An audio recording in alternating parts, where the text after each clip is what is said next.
오늘은 종려주일입니다. 예수께서 이 땅에서의 생애 마지막 주간에 십자가와 부활을 앞두고 예루살렘에 입성하실 때 함께 가는 사람들이 종려나무 가지를 꺾어들고 호산나 주님의 이름으로 오시는 이여 하며 찬양했던 그날입니다. 이 사건은 왕이신 예수님을 보여줍니다. 예수님은 마치 즉위식을 하시듯 사람들의 환호 속에 나귀를 타고 다윗이 세운 이스라엘의 왕성 예루살렘에 들어가십니다. 그를 맞이하며 환호하는 사람들은 새로 오실 왕을 축복하며 외칩니다. 본문 13절에서 그들은 이렇게 외칩니다. 사람들이 외치는 소리만 13절에서 사람들이 외치는 소리만 다 같이 읽어보겠습니다. 호산나 주님의 이름으로 오시는 이에게 복이 있기를, 이스라엘의 왕에게 복이 있기를. 이어서 15절을 보면 구약 성경을 인용한 부분이 있죠. 그 인용문도 한번 읽어보겠습니다. 시온에 따라 두려워하지 말아라. 보아라, 내 임금이 어린 나귀를 타고 오신다. 두 구절 모두 이스라엘의 왕으로 오시는 분을 찬양하고 있습니다. 그 말씀대로 예수님은 그날 왕으로 즉위하셨습니다. 그런데 왕의 행차라 생각할 때 종려주일의 모습은 참으로 어색하기 그지없습니다. 왕이면 나귀가 아니라 말을 타셔야 어울릴 것입니다. 말은 키가 크고 체격도 건장합니다.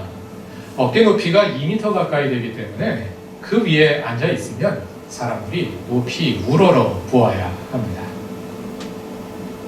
그래야 왕답지 않겠습니까? 크고 건장한 말 위에 늠름하게 올라타고 앉아 사람들의 우러름을 받는 존재. 그것이 왕에 대한 우리의 상식에 부합하는 모습입니다. 그런데 예수님은 나귀를 타셨습니다. 나귀도 종류에 따라 체격이 다양하다고 합니다만 평균 어깨 높이가 1m 정도라고 합니다. 그런데 예수님이 타신 것은 나귀 새끼, 어린 나귀였습니다. 그러니 나귀 위에 앉아 있어도 서 있는 사람들의 키 높이와 별 다름 없었을 것입니다.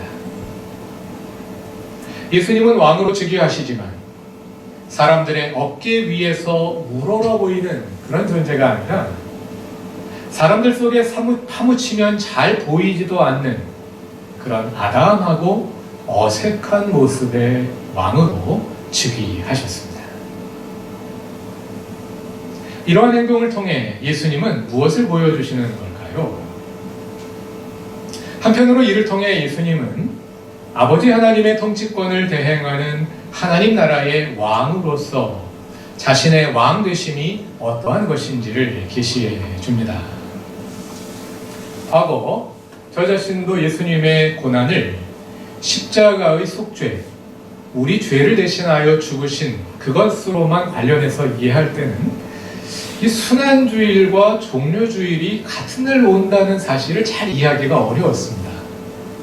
앞으로 한 주간은 순환주간이 시작되는데, 그런데 순환주간을 시작하는 종려주일, 순환주일에 전혀 순환과는 상반된 모습으로 예수님이 예루살렘에 입성하셨단 말이죠. 이 부조화를 어떻게 이해해야 하는가, 이게 잘 이해가 되지 않았습니다.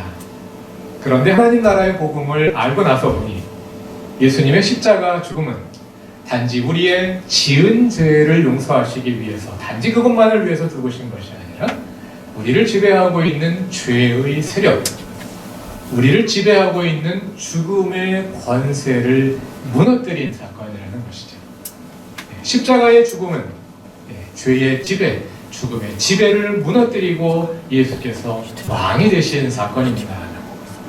오늘 종려주일 예수님이 예루살렘에 입성하시는 모습은 그 십자가 죽음을 통해 왕이 되신 그 예수님의 모습을 그대로 보여주는 것입니다. 마가복음 10장 45절에서 인자가 온 것은 섬김을 받으려 함이 아니라 도리어 섬기려 하고 자기 목숨을 많은 사람의 대속물로 주려 함이라. 예수님이 자기 목숨을 대속물로 주려 하는 사건이 왜 섬김과 연결이 될까요? 십자가 죽음의 성격, 종려주의 왕으로 즉위하시는 그 왕의 성격, 그 모든 것이 하나로 합쳐지는 그런 모습인 겁니다. 종려주일 어린 나귀를 타고 입성하시는 예수님의 모습은 왕이 무엇인지, 예수님이 어떤 왕이신지, 그 예수님의 왕 되심의 성격을 가장 잘 계시해 주는 그런 모습이었던 것입니다. 이렇게 한편으로 종려주일 예수님의 모습은 하나님의 왕, 하나님 나라 왕으로서 예수님 자신의 모습을 계시해 주시는 것이면서 동시에 다른 한편으로는 다른 사람들 위해 군림하고 지배하며 자신을 높이고 있는 왕들의 오만함과 어리석음을 폭로하시는 그런 모습이기도 했습니다. 왕이란 본래 이런 것이다. 건장한 말을 타고 높은 곳에서 군림하고 내려다보고 지배하는 것이 아니라 백성의 눈높이에서 백성과 함께 가는 존재가 왕이다 하시면서 왕이란 어떤 존재여야 하는지를 종려주일 그 모습을 통해서 예수께서 보여주신 것입니다. 이스라엘의 왕은 본래 그런 존재였습니다. 구약성경의 율법에 그려진 모습을 보면 하나님께서 세우신 나라 이스라엘은 사람 위에 사람 없고 사람 밑에 사람 없는 그런 나라입니다. 이스라엘 나라의 국가 정신은 오직 하나님만이 모든 사람 위에 계신다 이겁니다. 어떤 사람도 다른 사람 위에 있을 수 없습니다. 이것이 구약성경이 그리는 하나님 백성의 나라입니다. 그럼 왕은 누굴까요? 왕이란 백성 위에 군림하는 존재가 아니라 그러한 하나님의 다스리심을 대행하는 심부름꾼입니다. 그것이 이스라엘의 왕의 직위입니다. 왕국이 된 후에도 그래서 이스라엘은 정교 분리의 국가가 아니었습니다. 왕이 통치를 맡고 제사장이 종교를 맡는 그런 분업 체제가 아닙니다. 왕이 하나님의 심부름꾼으로서 책임을 맡아 하나님의 왕 되심을 실현하는, 왕이 하나님의 심부름꾼으로 일하는 그런 나라가 바로 이스라엘입니다. 하나님의 주 되심을, 하나님의 왕 되심을 매개하는 존재, 그것이 이스라엘에서 왕이라는 존재였습니다. 그런데 창세기를 읽어보면 하나님은 온 창조 세계에도 그런 존재를 세우셨습니다. 오늘의 구약 본문인 창세기 1장 27절을 보면 하나님은 사람을 당신의 형상대로 지으셨습니다. 제 책 로마서와 하나님 나라에도 자세히 적었습니다만 여기에서 형상으로 번역된 히브리어 명사 첼렘은 고대 근동 세계에서 여기저기 서 있는 왕의 조각상이나 신상을 가리키는 말입니다. 왕의 조각상이 여기에 서 있다는 말은 여기가 그 왕의 통치 영역이다. 그 왕의 통치가, 이 왕의 통치가 여기에 미치고 있다. 이것을 보여주는 것입니다. 하나님께서 사람을 당신의 형상으로, 당신의 젤렘으로 지으셨다는 말이 이 창조 세계의 주님이 하나님이시다 하는 것을 보여주는 그러한 젤렘으로, 형상으로 사람을 지으셨다는 뜻입니다. 사람이 하나님의 형상으로 창조되었음을 말하는 창세기 1장 27절의 앞 뒷절인 26절과 28절을 보면 그 의미가 잘 드러나 있습니다. 26절을 보면 하나님이 말씀하시기를 우리가 우리의 형상을 따라서 우리의 모양대로 사람을 만들자. 그리고 그가 바다의 고기와 공중의 새와 땅 위에 사는 온갖 들짐승과 땅 위를 기어다니는 모든 길짐승을 다스리게 하자. 이렇게 말씀하셨고요.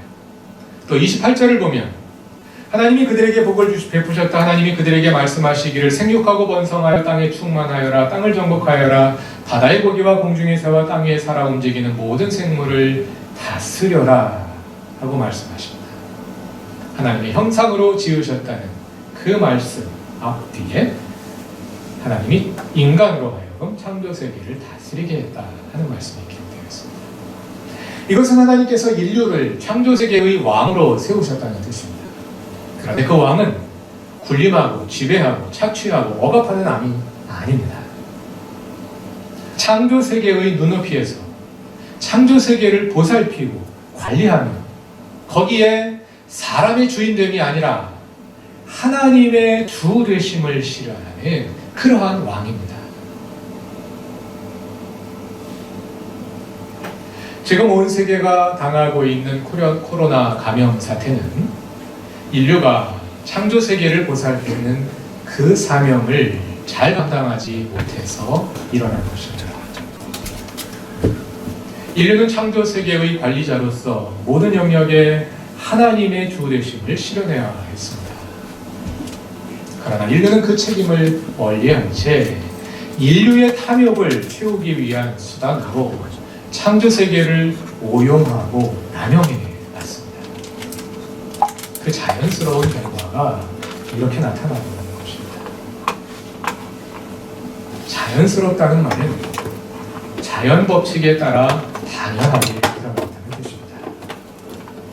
최근 인류에게 일어났던 전염병들, 그러니까 2003년에 일어난 사스, 2009년에 일어난 신종플루, 2015년에 일어난 메르스, 그리고 지금 겪고 있는 코로나19의 공통점은 인수공통 감염병이라는 점입니다. 인수공통, 사람 인자, 짐승 숫자, 사람과 짐승의 공통되는 감염병, 사람과 동물 사이에 전파되는 병원체에 의해 발생하는 감염병이라는 뜻입니다. 이 병원체들은 본래 깊은 숲속, 사람의 발길이 닿지 않은 곳에 살던 야생동물들에게 붙어있던 바이러스들이었습니다. 그런데 사람들이 도시를 개발하고 경작지를 확장하기 위해 자연을 무분별하게 훼손하는 과정에서 동물들이 갈 곳을 잃어버렸습니다. 그 동물들이 갈 곳이 없으니 사람들이 사는 지역에 들어와 사람들과 접촉하게 되었고, 동물들 몸속에 들어가 살고 있던 바이러스들이 사람들에게 옮겨 붙었습니다. 그렇게 해서 인수공통 감염병들이 생겨나는 것입니다. 극히 자연스러운 결과입니다. 누워서 침을 뱉으면 내 얼굴에 다시 떨어집니다. 돌뿌리를 걷어차면 발이 아픕니다. 부패한 음식을 먹으면 배탈이 납니다. 추위 속에 오래 있으면 감기에 걸립니다. 코로나 감염증도 그와 같습니다. 인류가 자초한 것입니다. 이것은 충분히 예상할 수 있는 일이었습니다. 사스와 신종플루와 메르스를 거치며 이미 많은 과학자들이 앞으로도 이런 전염병들이 또 일어나고 더 많이 일어날 것이라고 이미 예고를 해왔습니다. 그러나 많은 사람들은 자기들이 직접 겪지 않았으므로 우리는 괜찮을 것이라 여겼겠죠. 그 일이 예상한 대로 자연 법칙에 따라 지금 또 일어나고 있는 것입니다. 아마 이번에는 다를 것 같습니다. 코로나19가 가난한 나라들에 전염된 것이 아니라, 가난한 나라들에만 전염된 것이 아니라 문명이 발달한 선진국들에 창궐하고 있기 때문입니다. 코로나19가 하나님의 심판이라고 주장하는 분들이 있습니다. 그런데 재미있게도 그렇게 주장하는 분들의 다수는 그 심판의 대상을 특정합니다. 어느 나라에 대한 심판이다, 어느 지역에 대한 심판이다, 어떤 사람들에 대한 심판이다 하고 말이지요. 그러면서 자기 자신은 슬쩍 그 심판의 대상에서 빠져나갑니다. 다 그렇다는 말은 아닙니다. 그런 분들이 많다는 이야기입니다. 이것은 책임을 남에게 돌리기 위해 하나님을 이용하는 것입니다. 지금은 그럴 때가 아닙니다. 지금은 우리가 인류로서 생각해야 할 때입니다. 인류로서 나 자신을 성찰해야 할 때입니다. 코로나 감염증이 결코 나와 무관하지 않습니다. 메르스는 중동에서 오고 코로나19는 중국에서 왔으니 나와 무관할까요? 코로나19는 인류 문명의 발전과 도시개발 과정에서 일어난 인수 공통 감염병이 하나이고, 한국은 전 세계에서 문명 발전과 도시개발의 덕을 가장 많이 보고 있는 나라들 중에 하나입니다. 우리도 코로나 감염증의 원인과 전혀 무관하지 않습니다. 인류가 함께 책임의식을 가지고 인류로서 함께 해결책을 찾아야 할 겁니다. 그리스도인들의 신앙적 사고와 신학에도 변화가 필요하다고 생각됩니다. 그동안 기독교 신앙과 신학은 철저한 인간 중심주의 사고 위에 세워져 왔습니다. 여기서 인간 중심주의란 하나님보다 인간이 중심이 된다는 뜻이 아니라 모든 창조 세계를 인간 중심으로 생각한다는 뜻입니다. 그러한 인간 중심적 신학이 인류가 창조 세계 위에 군림하고 자연 환경을 훼손하는 것을 정당화해 왔습니다. 그러나 그것은 성경이 말하는 것이 아닙니다. 인류는 창조 세계를 섬기고 온 창조 세계에 하나님의 주 되심을 이룰 책임을 가진 존재임을 기억해야 합니다. 그 방법은 어린 나귀를 타고 예루살렘에 입성하시는 예수님과 같은 모습이 되어야 합니다. 말을 타고 높은 곳에 앉아 창조 세계 위에 군림하는 그런 것이 아닙니다. 창조 세계의 눈높이에서 창조 세계와 함께 아파하고 함께 기뻐하며 창조 세계를 보살피고 가꾸는 것입니다. 하나님께서 인류를 창조하신 그 목적으로 다시 돌아가는 것입니다. 코로나 이후의 교회와 인류는 어떻게 달라져야 할까요? 우리가 해결해야 할 과제들이 많이 있겠습니다만 그 가운데 한 가지 분명한 것은 교회가 이전과 분명히 다른 차원에서 창조를 보존하는 교회가 되고, 인류가 이전과 분명히 다른 차원에서 친환경적인 인류로 변화되어야 한다는 것입니다. 그동안 설교단에서 그리고 소모임에서 친환경 실천에 대한 이야기를 우리가 많이 나누었습니다. 그리고 우리는 이번 사순절에도 탄소금식에 동참하고 있습니다. 이제 그것을 더 분명하게 실천적으로 발전시켜보면 좋겠습니다. 거시적이고 미시적인 접근이 모두 필요합니다. 한편으로는 지구 환경 문제를 단지 피상적으로 아는 데서 그치지 않고 현실을 좀 더 구체적으로 알기 위한 노력이 있어야 합니다. 그리고 다른 한편으로는 말에서 그치지 않고 우리가 당장 실천할 수 있는 작은 일들을 찾아 행동에 옮기며 불편한 삶에 적응하고 그것을 습관으로 만들어가야 합니다. 그 가운데 우리 교회는 공동체로서 무엇을 할 수 있을까요? 그리고 각 가정과 개인적인 삶에서는 무엇을 실천할 수 있을까요? 장기적으로 그리고 단기적으로 우리 교회가 실천할 수 있는 일들을 찾아서 더 단호한 실천을 시작해보면 좋겠습니다.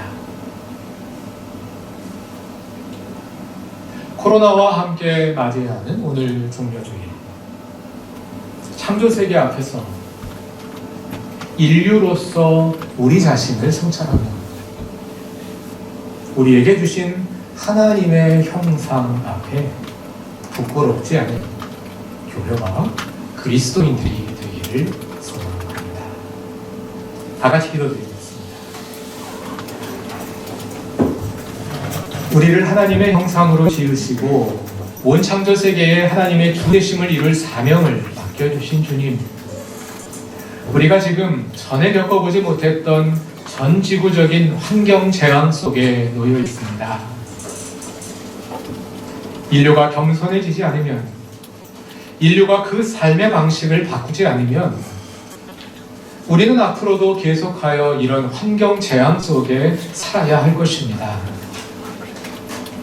이미 많이 늦었지만 더 늦기 전에 인류가 스스로를 변화시키게 하옵소서.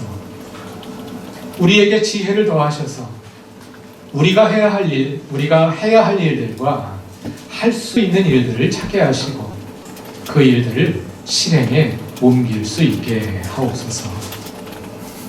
예수님의 이름으로 기도드립니다. 아멘.